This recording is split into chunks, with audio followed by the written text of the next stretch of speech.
Adrian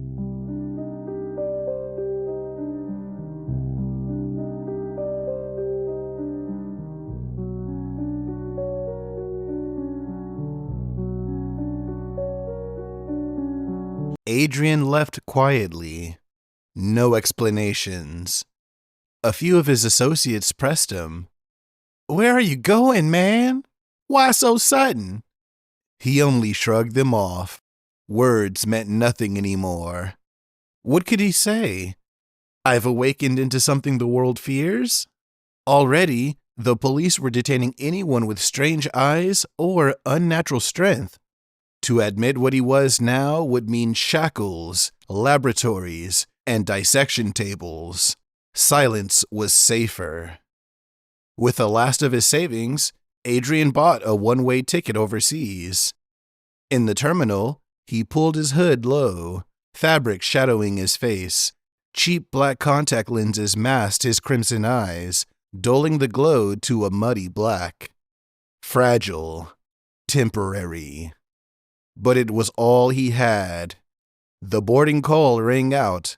Adrian walked the narrow tunnel, each step heavier than the last. He wasn't just leaving the country, he was leaving behind the only life he had ever known.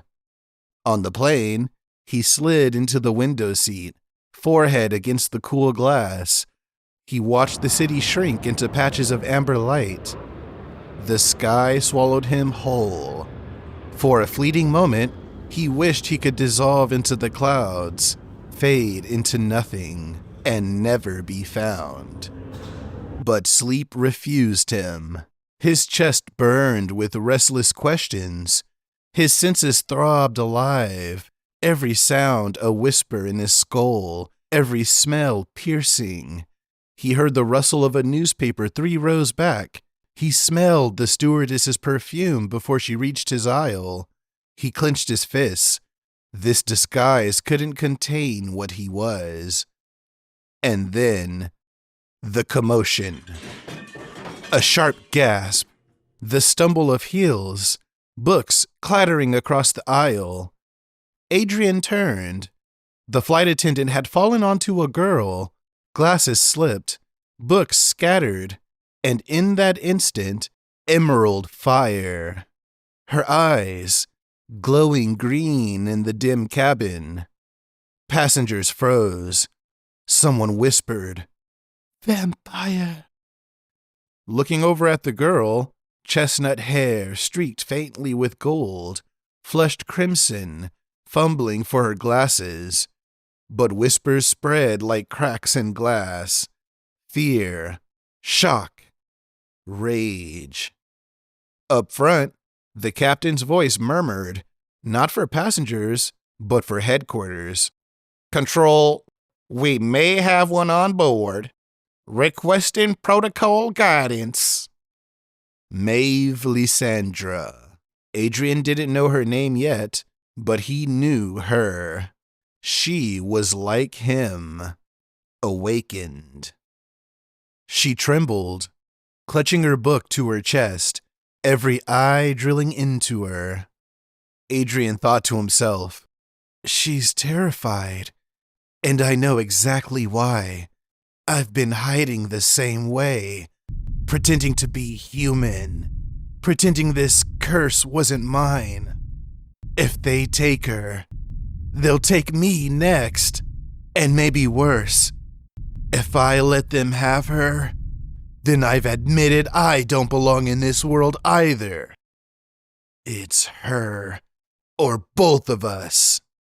And if I don't act now, I'll never forgive myself."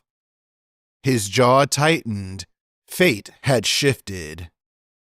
When the plane landed, the trap was waiting. Interpol, sirens, blue and red lights staining the runway, dozens of uniforms, rifles raised. Maeve froze in the aisle, panic rooting her to the floor. Adrian made a decision. He began to pull back his hood. Slowly, he peeled the lenses from his eyes. Scarlet blazed forth. Gasps rippled through the cabin. He extended his hand. "We have to go. Now!" She hesitated, trembling. Then she took it, and they ran. Into the sunlight afternoon, sirens screamed, orders barked, officers surged like hounds from the gate. But daylight gnawed at them. Adrian felt it immediately. His body was quick, sharper than any human, yet dulled, sluggish, muscles burned, exhaustion faster than it should be. Maeve stumbled. Adrian pulled her up, teeth clenched, lungs searing, and beneath the burning fatigue, something else stirred.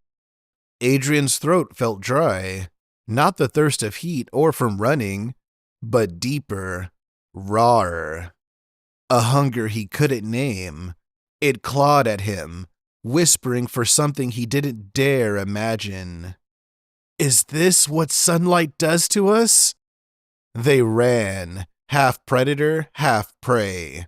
But then he saw it. Shadows lengthening, the sun lowering. With each breath, something began to stir. Blood thickened, muscles steadied, breath calmed. Interpol shouted, closing in. Adrian vaulted a barricade, Maeve gasping as he hauled her over with ease. And then the sun vanished. Night fell. It was like drawing a blade from its sheath. Strength began to surge. Reflexes snapped into clarity. He was no longer dragging Maeve. He was carrying her into freedom. The moment darkness returned, their blood sang with power. Together, they vanished into the labyrinth of the city. Shadows among shadows.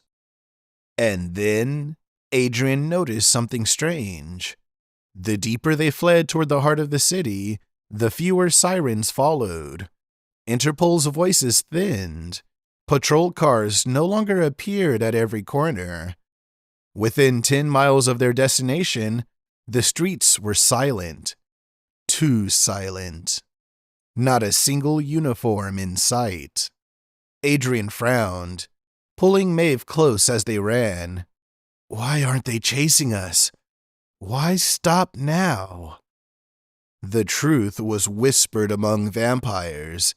The authorities had already tried to storm this safe house. Dozens of officers sent, and none had returned. Not a single survivor. Not even a radio transmission. No one knew what became of them. But Adrian felt it. A pressure in the air, thick and suffocating. The cathedral was near, and whatever power guarded it had erased all who dared approach. By twilight's end, they reached the cathedral steps, black stone, spires clawing into the stars. It stood alone, untouched, as though the city itself had surrendered to it. No police, no bystanders. Nothing human dared draw close. Adrian's chest heaved, not only from running, but awe. All those nights searching, begging for proof, and here it stands. They pushed through the massive doors. Inside, cold, vast, silent. Shadows bleeding into fractured candlelight. Stained glass casting faint pools of color.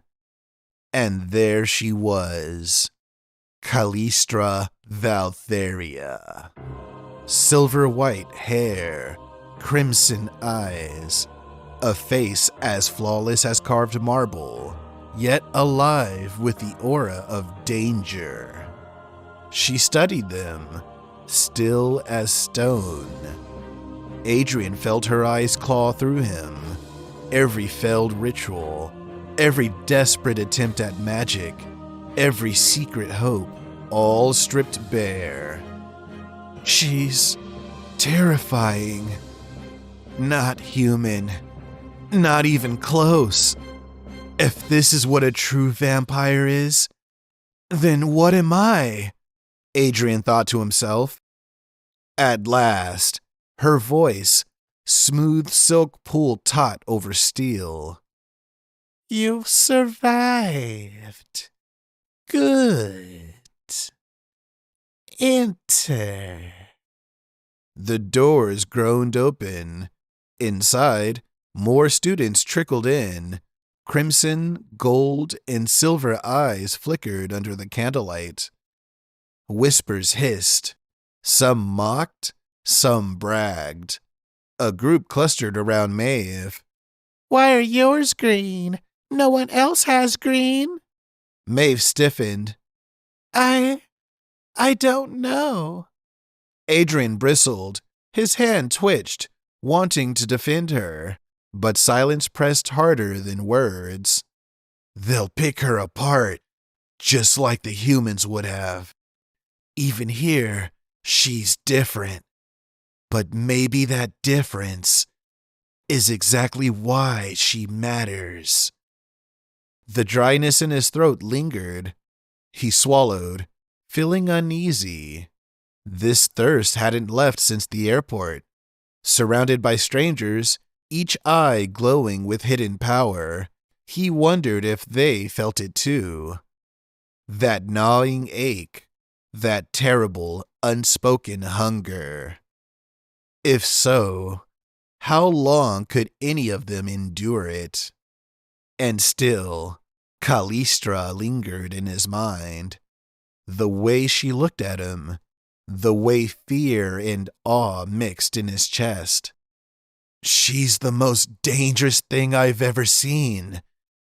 And the most beautiful. If she asked me to kneel, would I? Or would I run? God's help me. I don't know. Midnight. The great doors creaked open once more. Callistra swept in, shadows trailing. It is time. Her aura unfurled, reality bent, sirens outside faded. To the world beyond, the students no longer existed. One boy gasped, "She made us vanish!" Her lips curled. "No, I made you irrelevant.